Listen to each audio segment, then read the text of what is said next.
request now Mr. Gadre as we take these discussions forward.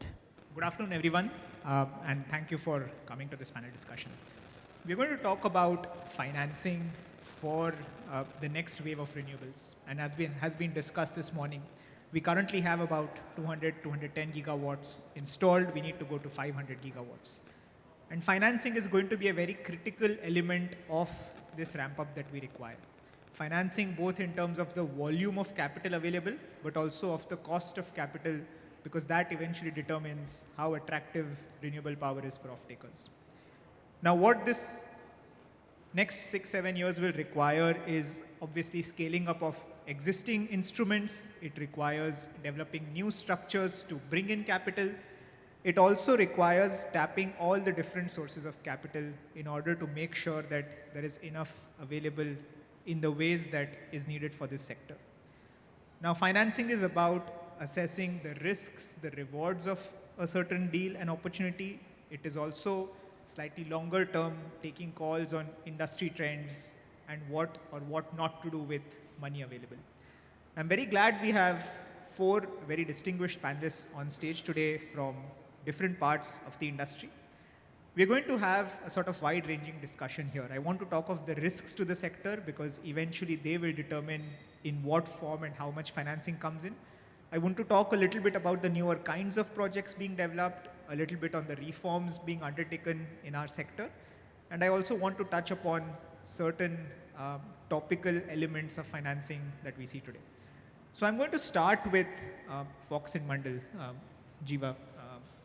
The morning session we heard about how land, is one of the key bottlenecks for this sector and has been for a long time. Now, putting on your hat as a lawyer, how significant is this problem and what are the few things that you think can realistically be done to mitigate this issue of land acquisition delays, delaying projects in many situations for wind? Thanks, Rohit. So, in the last couple of decades, we've seen different modes of land acquisition, and we've been, as a law firm, involved in advising clients on various aspects. One of the key issues that have come up from time to time is really title issues to land, which are legacy issues, which are due to fragmented ownership of land, and then having to acquire large tracts of land for the purpose of renewable energy projects. Now, we've come to a situation where there is really no solution where a title issue exists and you're supposed to reject a parcel of land which otherwise is windworthy, and given that wind energy projects require non-contiguous land, in the sense that for each turbine there's a footprint land depending on the capacity of the turbine of, let's say, 5 to 8 acres. And then you need right of way or pathway or access rights. So it's a very unique sort of a land acquisition that is done for pure wind energy projects. If it's a wind and solar hybrid, at least you are able to manage with possibly contiguous land. So where does the solution lie? Is it something that we are not aware of?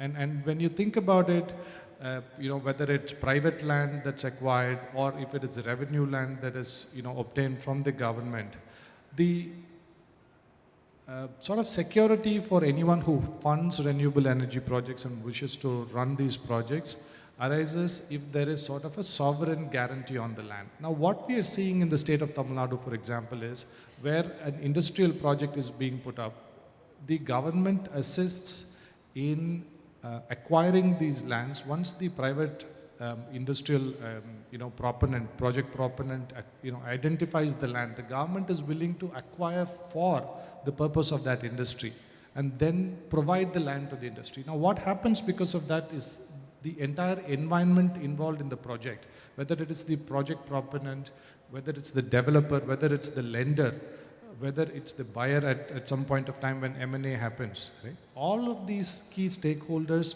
find security if it's government granted land. So one of the possible solutions is where private land is identified by a project proponent and then passed on to the government. Government does the acquisition and grants it as part of the project. The cost is the same. There is no difference in cost for anyone. The landowner gets the same compensation. The project proponent spends the same amount of money. It's just that by virtue of this seal of the government, there is so much more comfort that can be derived. It's interesting in that, we are moving from wanting the government to move a little bit to actually wanting the government to take a proactive lead in sort of handling this issue because it's such a deal breaker for many projects. There's one other risk that, sort of everyone in this wind industry knows about, which is the fact that there are many projects that over the years have performed or their generation has been below what was expected at certain points in time. Now, there are different reasons that explain this.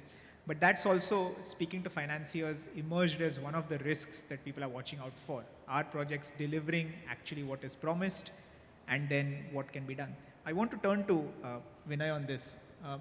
Vinay, what should IPPs, in your opinion, be doing to sort of mitigate or cut down this risk of systemic underperformance that we see in many portfolios, wind projects?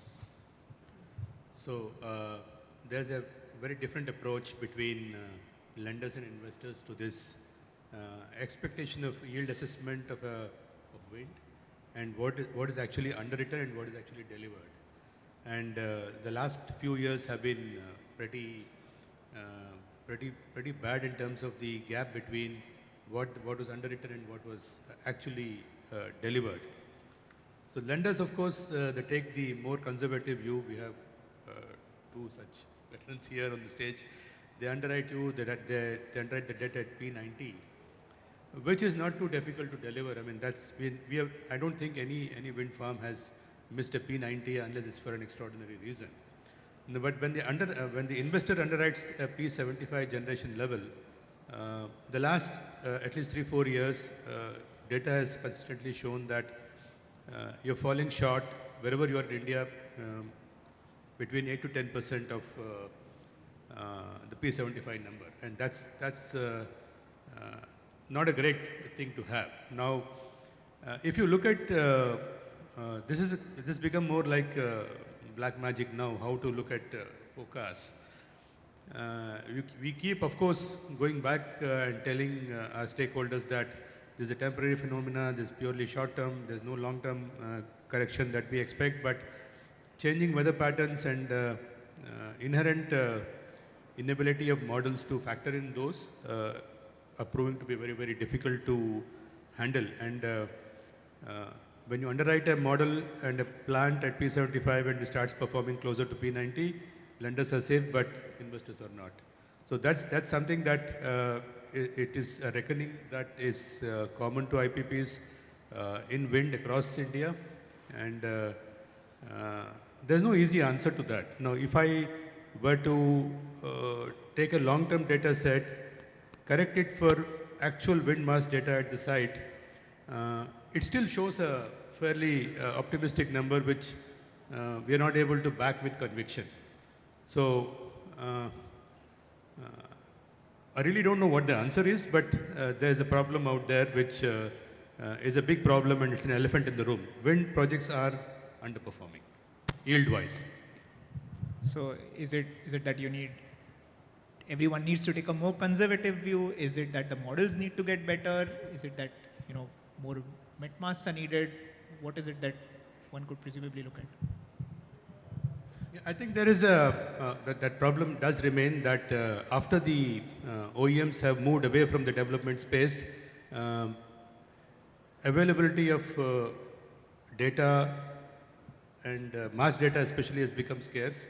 They tend to tie it with turbine sales, which is difficult. At a very early stage in the project, when you want to just do the yield assessment, I don't want to get tied down to buying a turbine. And except for a few IPPs, there are not many who have access to quality data. Government met mass are few and far in between, and even when they are there, it's only up to 80 meters height or 90 meters height. It's short of the 160, 140 meters hub height at which we have to project, and that brings in errors into the yield assessment. It's not a very happy picture. I think there's a need for an open access kind of a data set which has to be driven by the industry and by the government to make access to wind mast data. It can be a paid service, but then you have to, this is an idea which has been there on the table for some time, that if you put up a mast, you will have to agree to share the data with others. And that has to apply to both IPPs and OEMs. You just can't rely on the government. It has to be a partnership between industry and the government to make quality data sets available for a more accurate forecasting of yield. Got it. We've talked of sort of two big risks.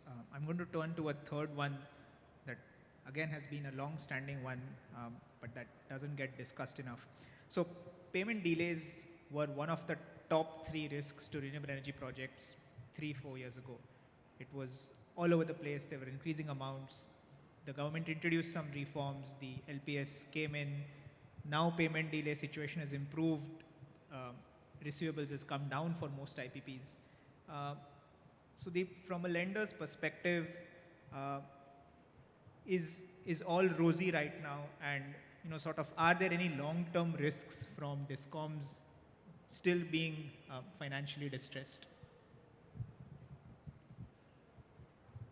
Yeah, I think this is a very pertinent question, because ultimately, while we are having, tripartite mechanism for SECI-like counterparties, but there are also various states which are doing a lot of bidding, and the LPS mechanism has certainly cleaned off a lot of the outstanding and a lot of, I would say, the temporary worries of generators as well as lenders. But the question is that whether LPS is really something that has solved the issue once and for all. I don't think it has. The gap between average revenue realized and average cost of supply for DISCOM continues to be high. AT&C losses continue to be high. And a large part of the gap is actually the debt that the DISCOM takes and the servicing of that debt that makes up for that gap, right? So unless this issue is addressed in the sense that the gap comes down and the indebtedness comes down, we are continuously moving on a sort of a treadmill and it keeps on increasing, right? So the reason why I say that it is only a temporary this thing is that it's because if you look at it, the demand in the power sector has been growing at 5, 6, 7% per annum. Now, is it going to be the case for the next decade? Obviously not. There will be years when demand is bound to come down. During that period, when demand comes down and the DISCOMs really don't go so much on the exchange to buy power, will this be impactful? This remedy, is it going to really be impactful? That's the question. So from a lender's point of view, I would just like to say that there are states and then there are states, right? So there are states where the gap per unit is low, sometimes even positive. There are states where AT&C is on a downward trajectory. And then there are other states where this is going in a different direction. So that differentiation is something that lenders do make, and unless we arrive at a solution to this, that differentiation is going to, it's going to continue. And this becomes again very important because, every state government, every bid is not going to be a tripartite backed bid, right? There is a certain amount of appetite for that.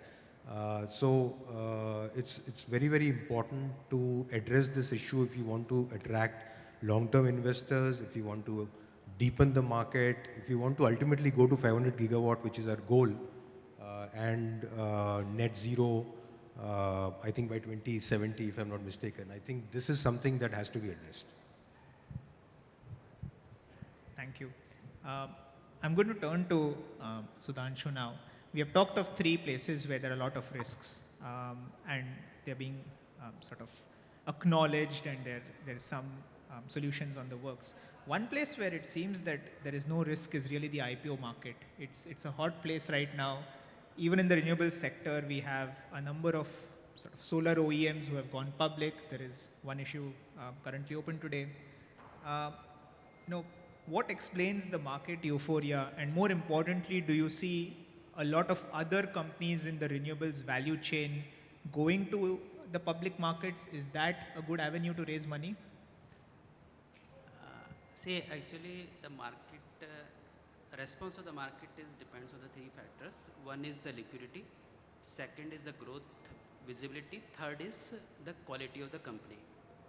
So first, coming to the liquidity, like SIP flows, we know the way in which it is coming. This September, the SIP flows were 24,000 crore, which were more than two times of September 23. And in 10 months of this year, every month there is a growth in the SIPs. So in last week or 10 days, there is a lot of outflow is there from the FIIs, but still you see how the market is able to sustain with a little bit of 5 to 10% correction. So this is the kind of resilience which the SIP is giving to the market. So now what is happening is the investors are looking for the good investable ideas. So there is a desperate need for that. There is a limit how much you can invest into the company. That is the very reason the moment any company comes. So second point is coming to the growth visibility. In 2 to 3 years back, there was a debate which was going on fossil versus non-fossil. So, but today, last September, when we achieved the highest ever peak demand, from that point, the narrative has changed from the government side also that both are required. Green and grey, both will together win. So, there is a clear visibility and acceptance among the people that renewable is here to stay, energy transition is here to stay. That is the why you will see that in last 6 months, there are the two ICICI and the SBI both have launched the energy funds. But so desperate people are looking for the new companies to play out the energy transition theme. So that is the one reason. Second reason. Third is coming to the recent listing. So I will say that there is no very specific reason for like premier energies for say, they just had the first mover advantage. Subsequently you will see next 6 months like today your Wari is closing, then next week Acme Solar is coming. Then in the next 6 months you will see around 7 to 8 IPOs which are going to come. And I hope that everything all will do well. Thank you. Sort of And interesting here, to watch out. Here just I would like to add, particularly with respect to the manufacturers and the IPPs, there is a comparison which normally people ask. So there is an advantage to the manufacturer that the cash flows are immediately visible. And currently what the 7 cents advantage which the module manufacturers are getting in exporting to the US and the Europe, that is something which is giving a payback period of 2 to 3 years on their capex. That is a big advantage which they are getting. So in the renewable IPPs, let us see what happens to how the rest. Acme will be the first one which will be coming. So let us see how this. So there is something to watch out for to see how the market reacts to an IPP, given that we know how gung-ho it's on OEMs. I want to turn to Sudeep now. One of the things that's really been an important sort of driver of wind in the last year, 2 years is these complex projects. It started with wind solar hybrids 5 years ago.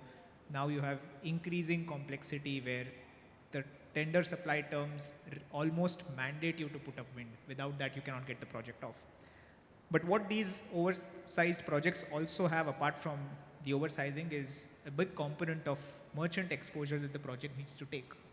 Now, both of these elements are fairly new, the oversizing part of it and the merchant part of it from an Indian perspective. As lenders, how do you assess the viability and risks of these new age FDRE projects? So I think we have certainly moved away from plain vanilla solar and wind. And I think the reason why this is happening is because we have deficits in the evening hours, which are double-digit deficits. So FDRE, I mean, if you want to make renewable energy dispatchable, this is how you do it, and I think this is going to stay for some time. So when you look at it, if you are moving away from a must run to a load following, where if you don't follow the load, there's a penalty, and if you have to avoid the penalty, then you oversize.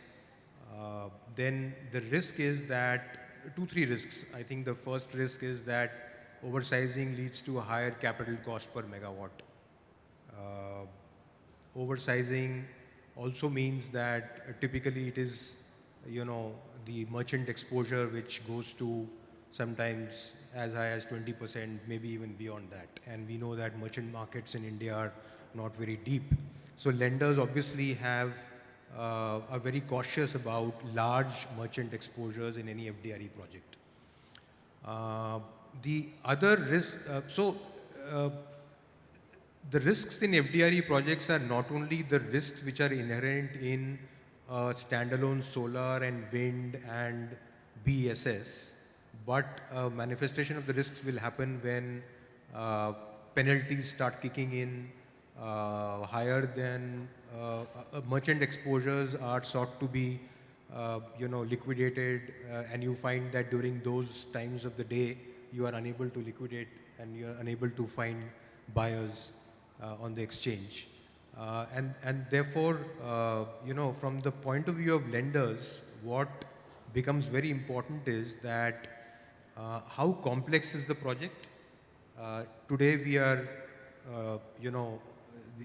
we are tending to call every hybrid project as a FDRE, right? But it is not necessarily very complex FDRE. So for example, let's say if you have a simple, let's take the example of solar and BESS.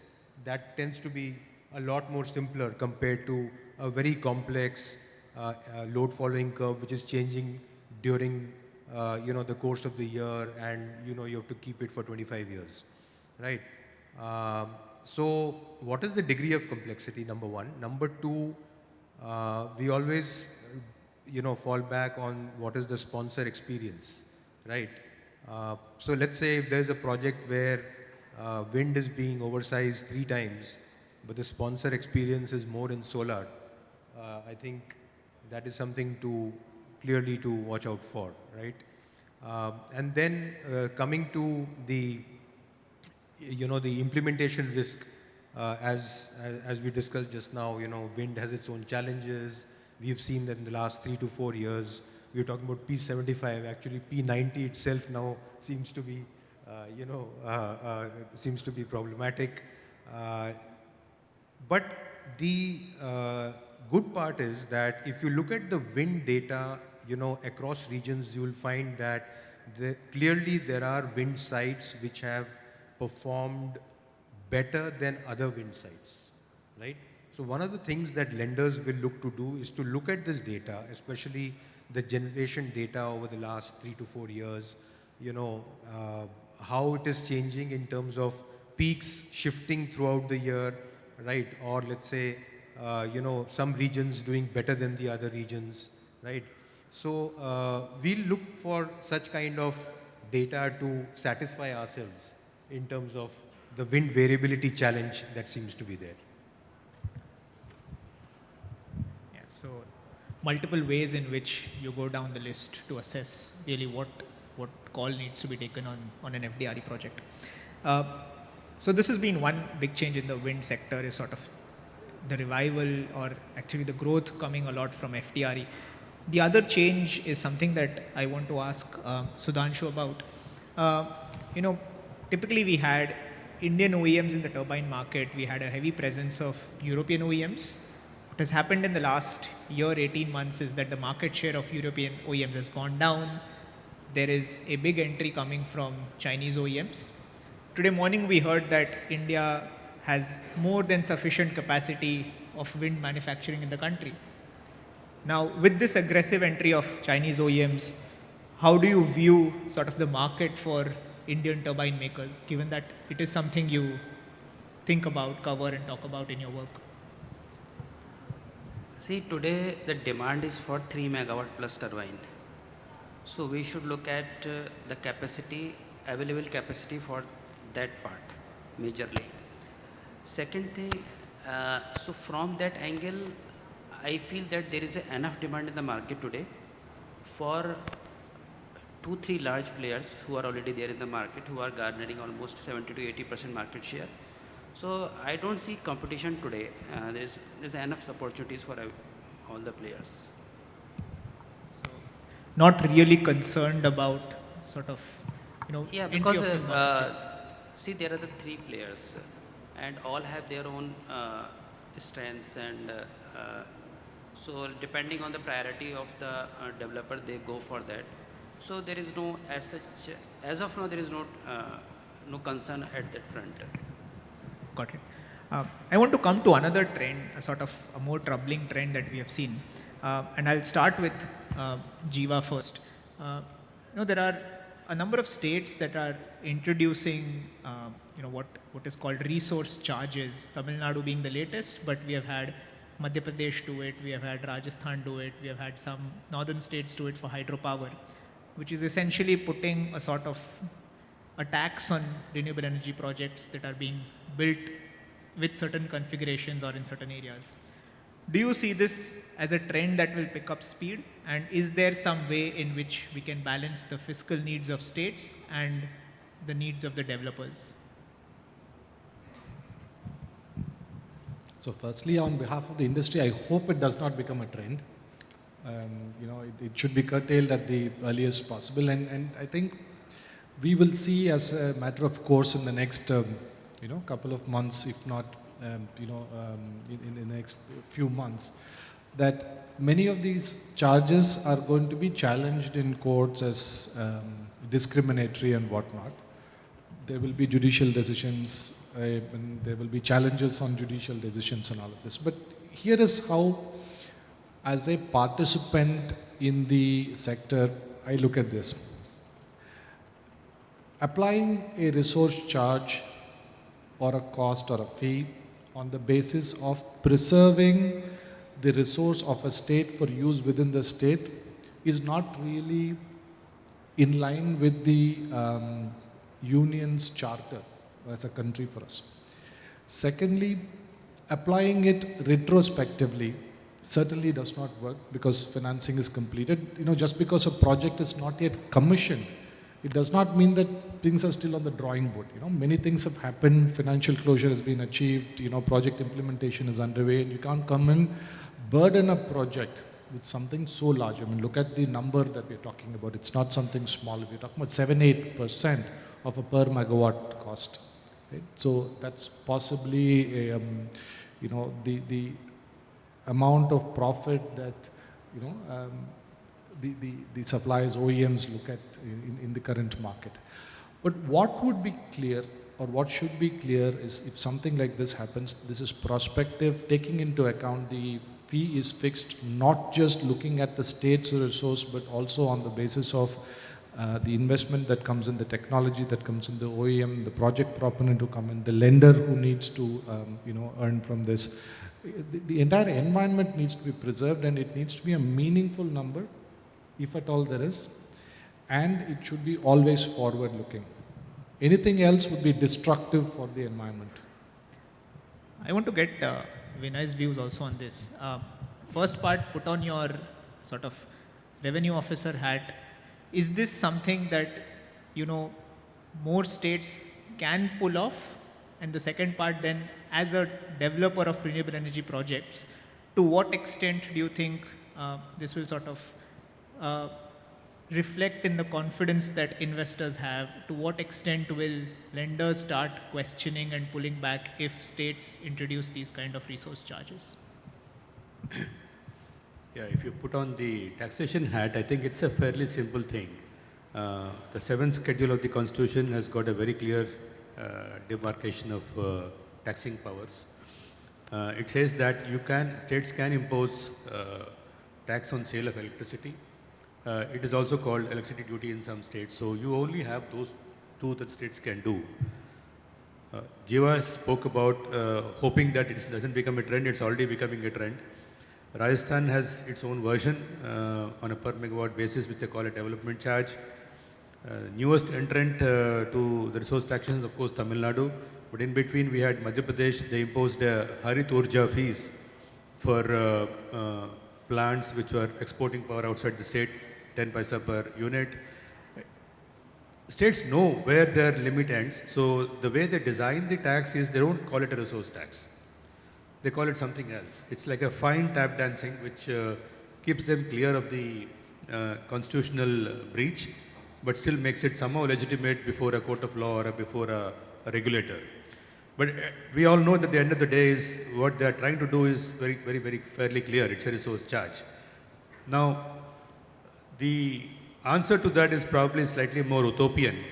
We have always been talking about a GST on electricity, and it's high time that the union government began thinking of that. We were able to do that for GST.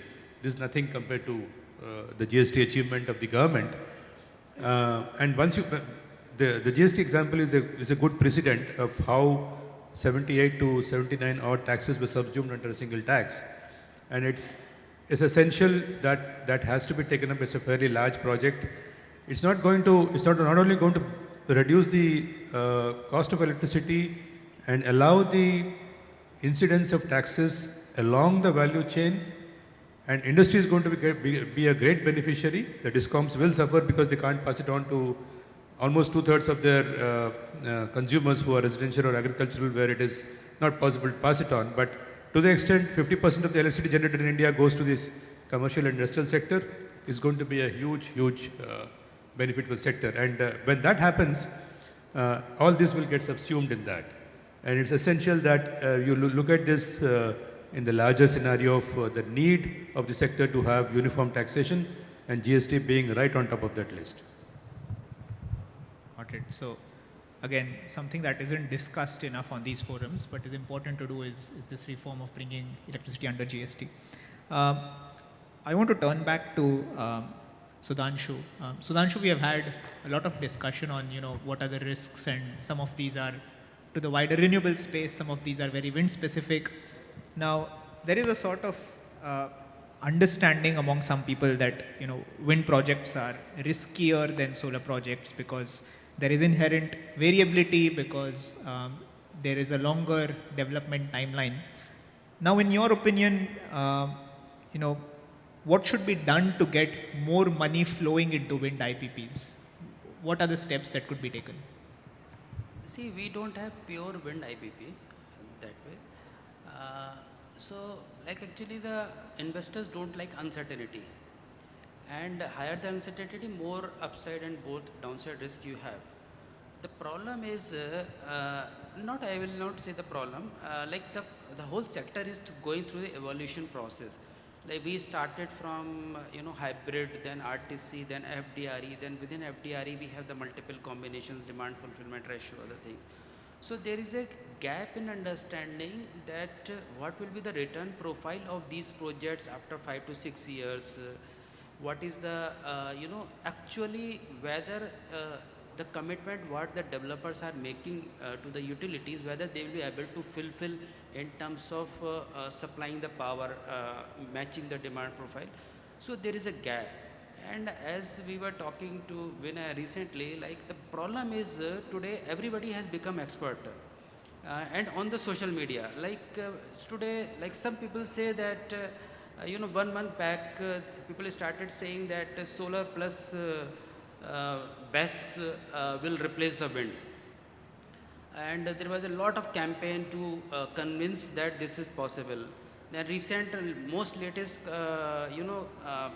propaganda I will say is the solar plus PSP, which is the pump storage, will replace the thermal. So these type of things, and you can see the kind of momentum these type of concepts are picking up. You can see immediate reaction of these things on the stock. Without naming the company, I can say that the wind company is under pressure since the moment this started, and one thermal company is under pressure when the one PSP MSCDCL bid was there for the pump storage. So these type of things are happening which people don't like, and there I will, it is better that more and more, people with credibility come forward and share the, knowledge with the wider community to convey the things. I'll pick up something which you said and I'll go to Vinay. Recent bids have shown that battery costs have come down very quickly, which is great because over time with complex projects, there will be battery storage deployed. But the question then also is, if batteries are becoming cheaper, what is the role that wind will then play in sort of your complex projects? To what extent does it affect sort of the outlook for wind now? That's a tough question to answer, but I think if I were to pick up on the rumor that Sudhanshu spoke about as to whether solar plus batteries can replace wind, I mean, batteries are still short-term storage.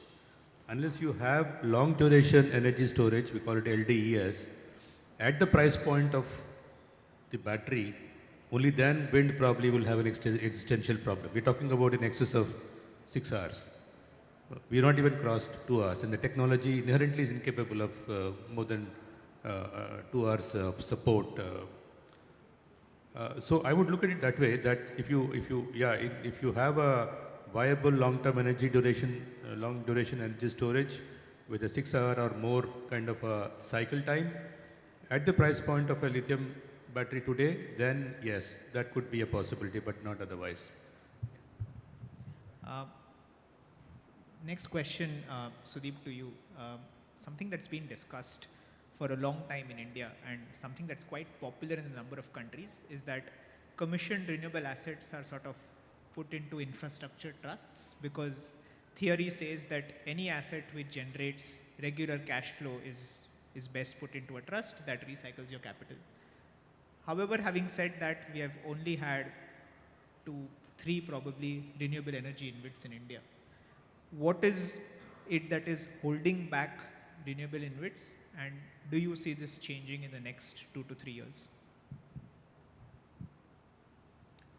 So if you look at a typical InvIT investor, InvIT investors typically look out for very stable cash flows over a long period of time. So essentially you're trying to attract patient capital, which is your provident fund investors or insurance investors. And one of the things that they look for is stable returns over a very long period of time. And by long period of time, I really mean upwards of 20 years, 30 years. So therefore, the kind of assets that are more amenable to this are certainly assets like transmission, where it's availability based, revenues, or even hybrid annuity projects, road projects, road projects which are based on HAM revenues from NHAI. The problem with renewable assets is that there is a lot of variability, right? So we discussed about the wind variability, wind patterns changing, PLFs, going up and down, seasonality, etc., right? And now, on top of that, if you are having FDRE kind of bids,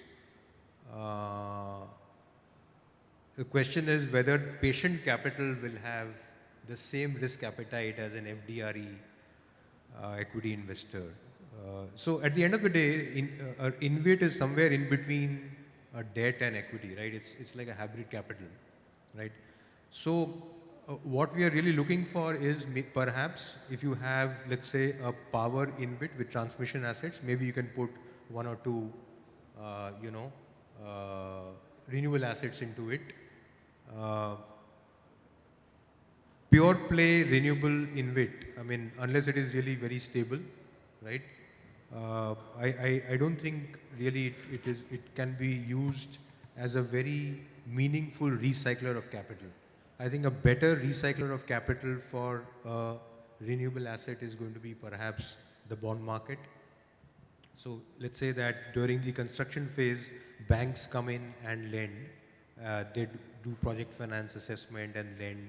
And after, let's say, completion of 1 or 2 years of operations, you tend to actually refinance to the bond market.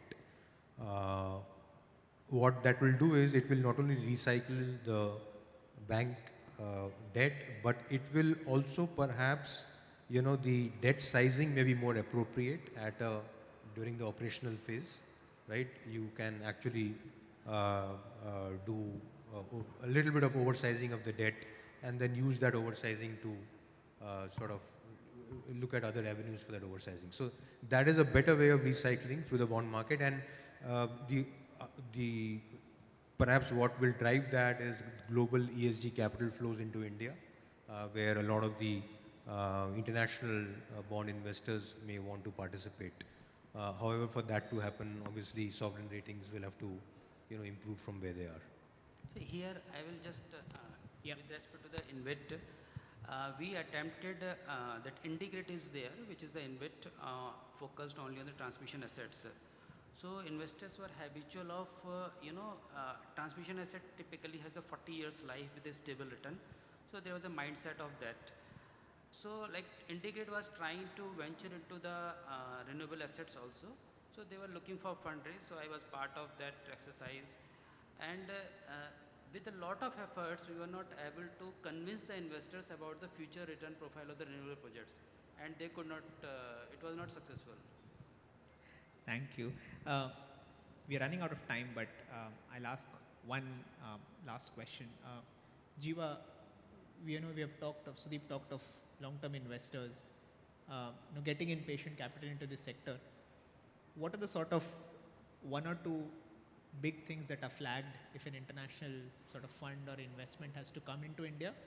And what is it that the government can do to make sure that, we attract more patient capital into the market? So I guess this is one of the most answered questions in panels of this type, right? But I'll give a couple of perspectives that are not usual answers. The first one is, we keep talking about securing financial institutions, and with great respect to financial institutions, I will say that financial institutions handle public money. But today look at where equity comes from. Much of equity investment also comes from money that does not belong to one family or one group.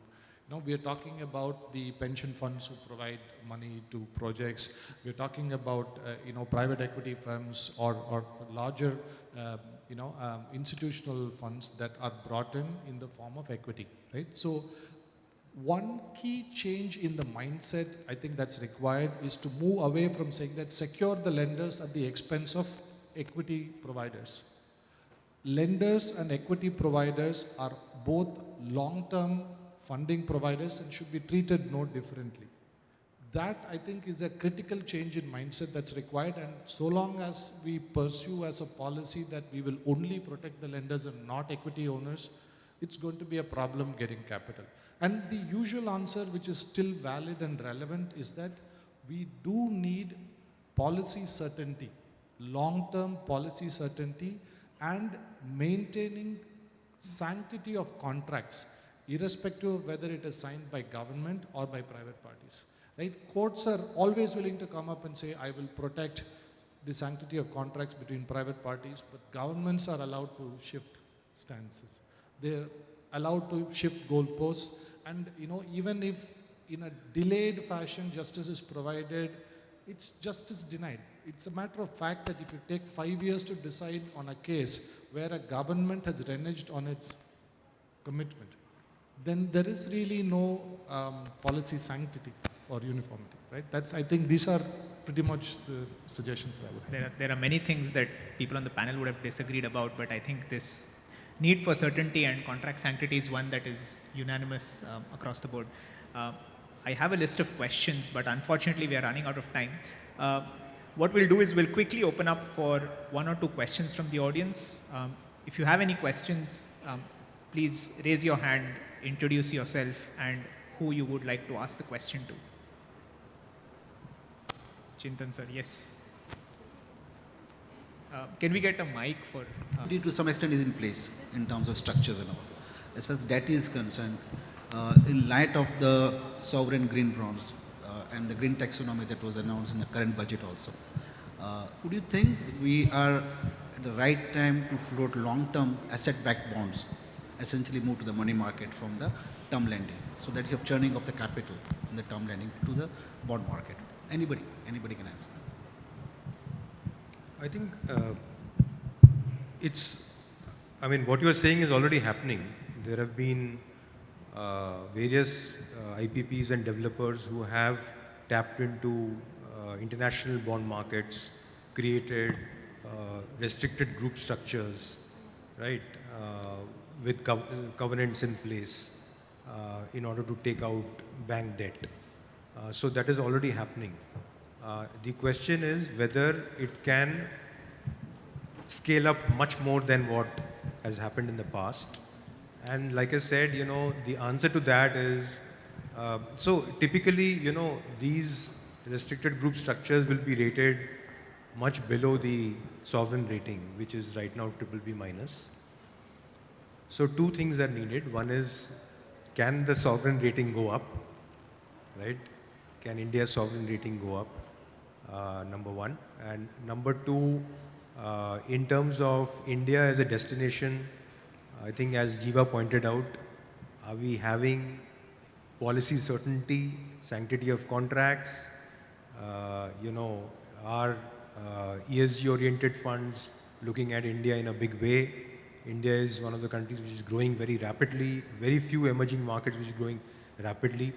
But, debt investors in particular look at, policy certainty, sanctity of contracts being in place, PPS not being reneged upon, certainly, right? So all that is something that, we'll have to see if we can do that, right? But what you're saying is already happening, and I think we'll have more of it in the years to come, certainly. Any final questions?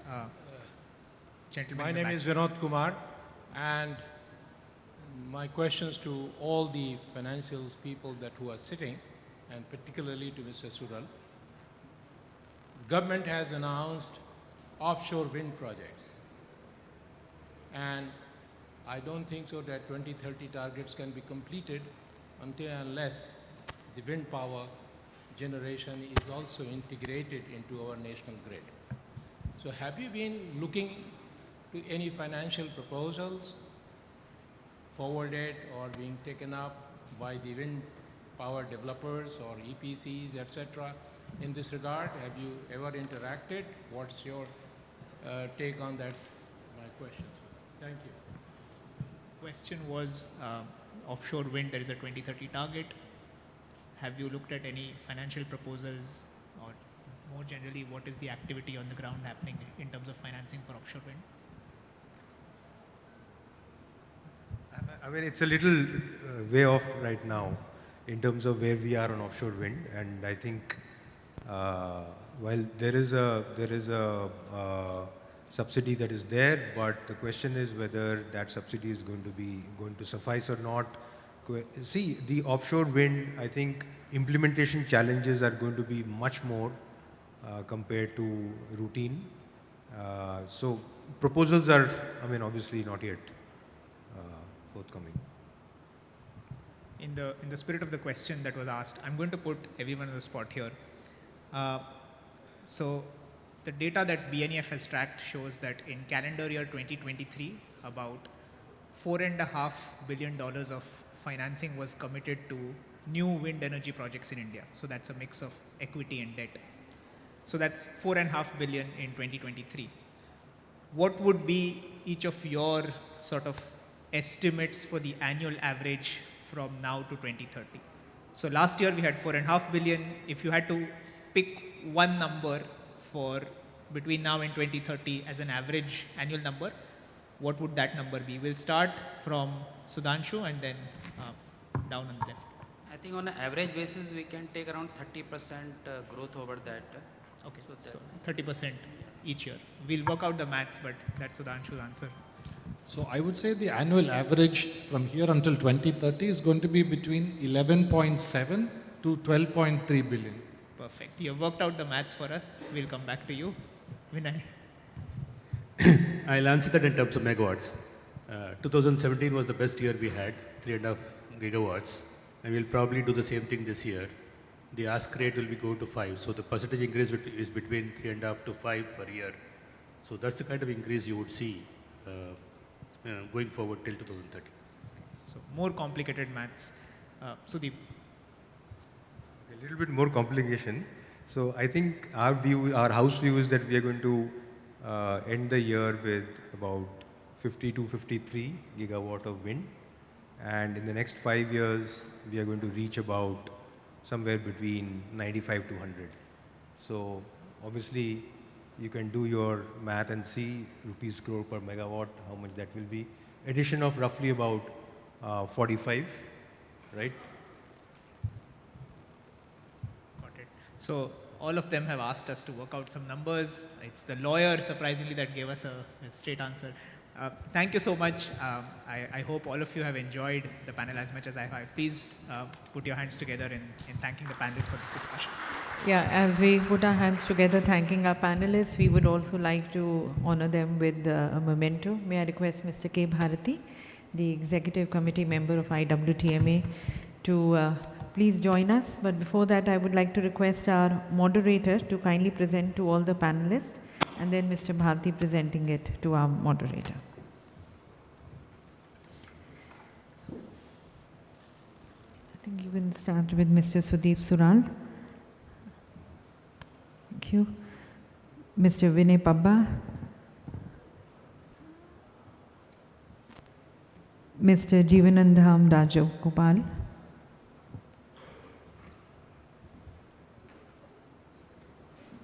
Mr. Sudhanshu Bansal.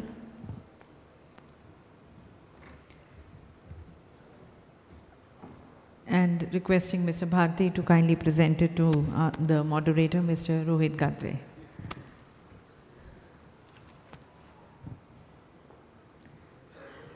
Yeah, to the moderator, sir. Thank you. And I think we can now all collectively thank all the speakers. We'll have a group photograph also, and with that we close the session.